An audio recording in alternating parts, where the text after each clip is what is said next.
All countries in the world have a common name by which they are mostly known, and sometimes their official names, the ones that appear in their respective constitutions, differ from the main denomination.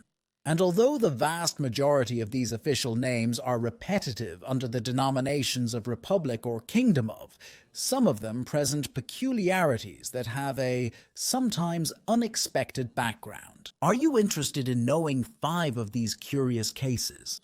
Alright, then stay until the end of the video. But before that, don't forget to subscribe to the channel. Believe me, it would help me a lot. Parenthesis, as many have told me in the comments, the channel's editing has been improving, and this is thanks to the fact that we are now more members on Sebastian's map, and for this, I have needed extra income, which I have been able to generate thanks to Binomo.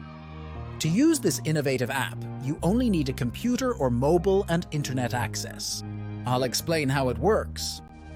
Binomo is based on making trade operations of about 30 seconds that you can start with a minimal investment. In these operations, you have to predict the movement of the asset's price, as you see on the screen.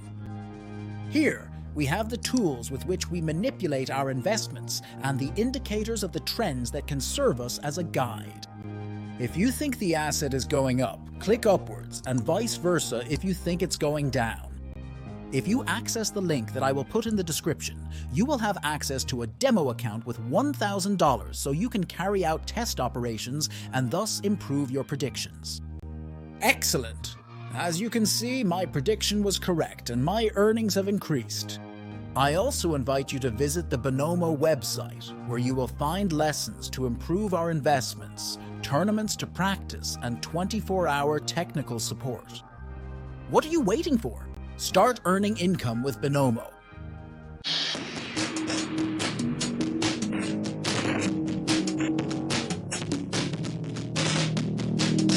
The Venezuela. Perhaps the official name of Venezuela is one of the most known on this list. And boy, there are plenty of reasons to know it. The Venezuela is the name the country has had since 1999, after the homonymous revolution started by Hugo Chavez a year earlier. One of the first measures of the controversial leader was to approve a new constitution through a referendum, which added the Bolivarian denomination to the country's name. As you may know, this refers to the revolution that initiated the transition towards a regime of Marxist, Castroist, anti-imperialist nature, and strongly affiliated with 21st century socialism. This decision to associate the revolution with the ideals of Simón Bolívar can be questionable, as while the liberator had patriotic ideas, these were greatly removed from the socialist essence of this process. And of course, I highly doubt that he would agree with the results of this revolution after more than 20 years. The curious thing about the name is that Venezuela would be the only current country that places the name of its greatest historical figure. Something like if France were called the French Napoleonic Republic or Republic of Turkey, the Ataturk Republic of Turkey, something that I imagine not many ordinary citizens would agree with, especially because of the great controversy that all these characters generate.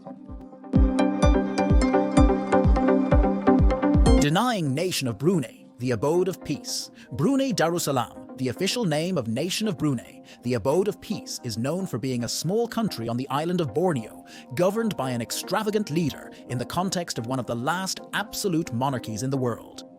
The country would have been founded by Sultan Muhammad Shah around the 14th century AD, based on Islam as the state religion.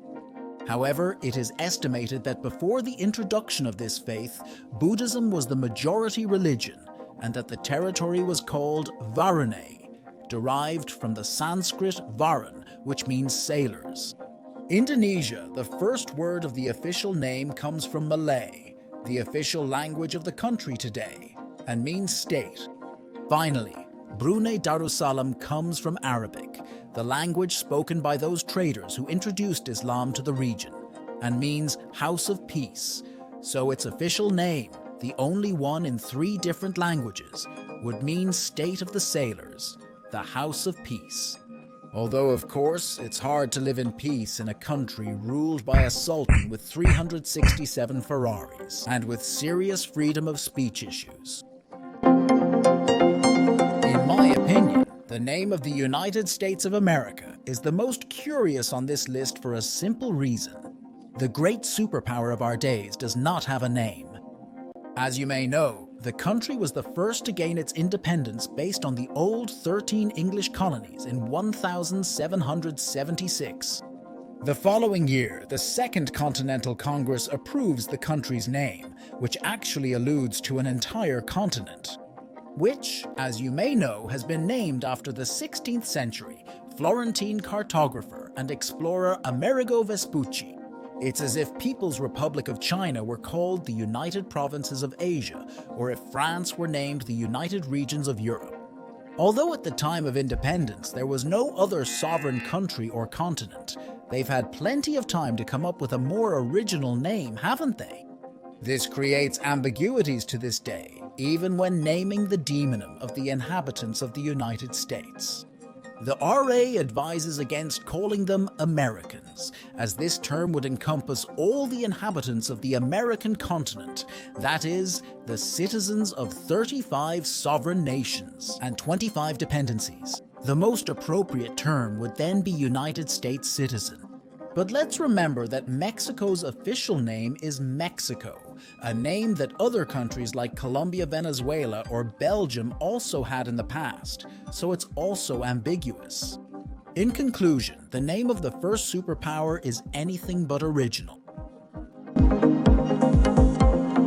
The official name of the country of the Charruas is the Uruguay. Have you ever wondered why the denomination of Oriental if it is located in the middle of the Western Hemisphere? Well, the curious thing about this name is that it refers to a historical geographical position that laid the foundations for the future country. During the Spain era, the territory of present-day Uruguay was referred to as the Eastern Strip, in reference to its position with respect to the River Plate, from the perspective of the Spain territories. With the founding of settlements in Uruguay and Colonia de Sacramento, the territory was the subject of constant disputes between the Spain and Portugal, which were inherited by their successors in the area, Argentina and Federative Republic of Brazil, who were led to confront each other for the dominance of Uruguay in the War of Federative Republic of Brazil. This was because the Portugal giant had annexed the territory in 1817, which it named as the Cisplatina province, again in reference to the River Plate, as the suffix CIS implies that from the Federative Republic of Brazilian perspective, the territory was located before crossing the aforementioned estuary. In other words, in one way or another, Uruguay always had a component of relative geographical positioning in its name. The designation of democratic, popular, or socialist may alarm more than one anti-communist, and the first thing that comes to mind is a satellite state of the Union of Soviet Socialist Republics under a bloody dictatorship that leaves its inhabitants in misery. Well, to tell the truth, the name Democratic Socialist Republic of Sri Lanka may currently be a deception. Although since its independence, the first rulers did apply socialist policies with expropriations and nationalizations, at that time the country's name was the Dominion of Sri Lanka. Interestingly, these socialist policies stopped around the 70s, which is when the country changed its name to the Democratic Socialist Republic. Likewise, Sri Lanka was one of the first countries to join the non-aligned movement, so it stayed out of the Union of Soviet Socialist Republics' sphere of influence. And truth be told, the most popular parties since this decade were the Right National Unity Party and the Center-Left Freedom Party, Left. Currently, Sri Lanka has a HDI even higher than countries like Mexico or Peru, and its governments have succeeded democratically. So again, its controversial name is just a facade. In conclusion, these have been the 5 countries that in my opinion have the most striking official names. Did you already know about them? What other countries do you know whose names arouse your curiosity? Don't forget to leave your comment and subscribe to the channel. Also, I leave in the description my social networks, and in case you want to see the new videos in pre-release and have a greater interaction with me, your donations on Patreon or channel members are welcome. Until next time.